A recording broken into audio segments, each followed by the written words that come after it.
Bonjour, ici Patrick Pierrat. Voici l'essentiel des nouvelles économiques et financières à connaître ce matin.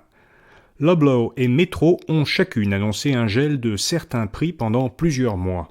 Loblaw gèle les prix des produits de sa marque sans nom jusqu'à la fin de janvier prochain, et Metro va geler les prix de la majorité des produits de marques privées et nationales entre le 1er novembre et le 5 février. Ces deux annonces surviennent alors que l'inflation a fait bondir de plus de 10% sur un an le prix des aliments. Le gouvernement fédéral prévoit d'ailleurs de nouvelles mesures anti-inflation. La ministre des Finances, Chrystia Freeland, a annoncé qu'elle présentera lors d'une prochaine mise à jour économique et financière, ce qu'on appelle communément un mini-budget, de nouvelles mesures pour, dit-elle, soutenir les Canadiens les plus vulnérables. Chrystia Freeland reconnaît que la lutte contre l'inflation menée par la Banque du Canada fera ralentir l'économie canadienne, augmenter le taux de chômage et diminuer le chiffre d'affaires des entreprises.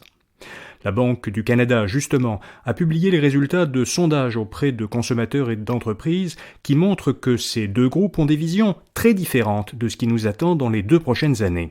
Concernant l'inflation, les consommateurs canadiens pensent qu'elle va rester élevée. Les entreprises s'attendent plutôt à ce qu'elle ralentisse de façon importante jusqu'à revenir à un taux à peu près normal d'ici 2 ans. Plus précisément, les consommateurs pensent que d'ici 1 an, l'inflation sera encore à 7,1%, soit presque autant qu'actuellement, alors que les entreprises pensent qu'elle sera descendue à 4,7%. Quand on leur demande leur prévision d'inflation à un horizon de 2 ans, les consommateurs croient qu'elle sera un peu supérieure à 5%, alors que les entreprises croient qu'elle sera revenue à seulement un peu plus de 2%. À l'inverse, concernant les salaires, les entreprises pensent qu'elles devront les hausser davantage que les consommateurs s'y attendent. Les entreprises s'attendent en effet à une augmentation des salaires de presque 5% d'ici 1 an, alors que les consommateurs s'attendent à des hausses de 3,5% dans le secteur privé et seulement 1,7% dans le secteur public. Conclusion, les consommateurs croient qu'ils vont souffrir de l'inflation et perdre du pouvoir d'achat. Il y aura assurément une récession aux États-Unis, c'est ce que dit la firme de recherche Bloomberg Economics.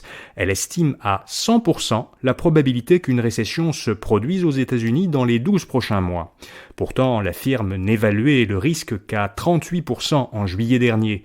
Elle a revu sa prévision parce qu'elle croit désormais avec certitude que la politique de resserrement monétaire de la Réserve fédérale américaine entraînera une récession d'ici 12 mois. La firme de biotechnologie Inversago Pharma de Montréal a levé 95 millions de dollars.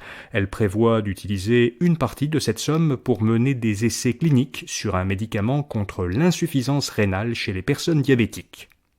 Et puis les bourses nord-américaines ont commencé la semaine avec optimisme hier, alors que plusieurs résultats trimestriels sont attendus et que le Royaume-Uni a annulé plusieurs dépenses et baisses d'impôts. À la bourse de Toronto, l'indice S&P TSX a gagné 1,6%. Aux États-Unis, le Nasdaq a gagné 3,7%, le S&P 500 2,7% et le Dow Jones 1,9%. Voilà, vous savez l'essentiel. Que pensez-vous de ce bulletin quotidien sur l'actualité des affaires ? Si vous avez des commentaires, envoyez-les-moi à patrick@infobref.com. Merci, à demain matin et bonne journée.